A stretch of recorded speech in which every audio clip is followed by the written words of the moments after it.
আপনারা জানেন আমরা যখন এখানে দাঁড়িয়ে আছি ঠিক সেই মুহূর্তে তিস্তা নদীতে বন্যা হচ্ছে। খুব বেশি পানি তাও কিন্তু না। এটির মেইন কারণ হচ্ছে তিস্তা নদী খনন হয়নি। তিস্তার বুক ভরাট হয়ে গেছে, উঁচু হয়ে গেছে। অল্প পানিতেই তিস্তা বন্যার সৃষ্টি করছে, নদী ভাঙনের সৃষ্টি করছে।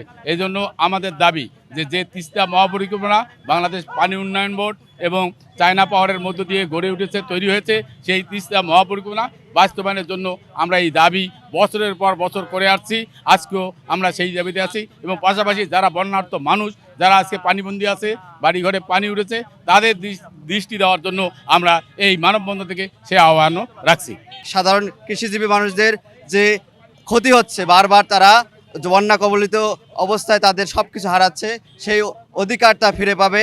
তারা আবার তাদের সেই আগের মতো করে তারা জনজীবন পরিপূর্ণভাবে পরিচালনা করতে পারবে, তাদের জীবন জীবিকা নির্বাহ করতে পারবে।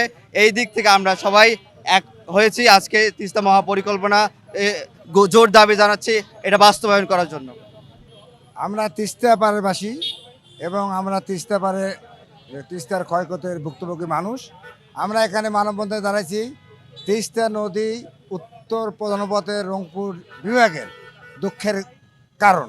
এখানে 2 কোটি মানুষের দুঃখ এবং এই এলাকার যে বৈষম্যের শিকার সেটার একমাত্র কারণ হলো তিস্তা মহাপ্রকল্পের বাস্তবায়ন ছাড়া, তিস্তার সমস্যার সমাধান ছাড়া আমাদের উত্তরবঙ্গের বা রংপুর বিভাগের উন্নতি সম্ভব না।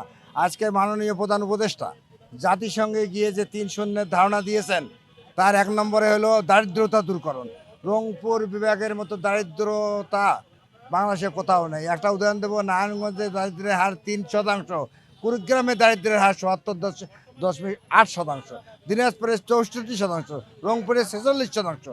তাহলে এই দারিদ্রতা আমাদের কত বৈষম্য, আমাদের এই বৈষম্য দূর করতে গেলে ভূতাপেক্ষা যে প্রমোশন দিয়ে অফিসারদের উপরে তুলতেছে একে রাতারাতি, সেইভাবে তিস্তা মহাপরিকল্পনা বাস্তবায়ন করে এইটাকে একেবারে অতি শীঘ্রই আমাদের উন্নতির দিকে যাইতে হবে এবং এই যে বৈষম্য, এই বৈষম্য মানে অতি তাড়াতাড়ি একটা সামনের দিকে নিয়ে আসতে হবে।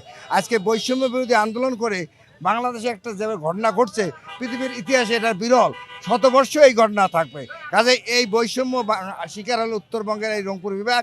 রংপুর বিভাগ বৈষম্য দূরীকরণের জন্য আমরা এখানে দাঁড়াইছি। রংপুর বিভাগের বৈষম্য অবশ্যই দূরীকরণ করতে হবে।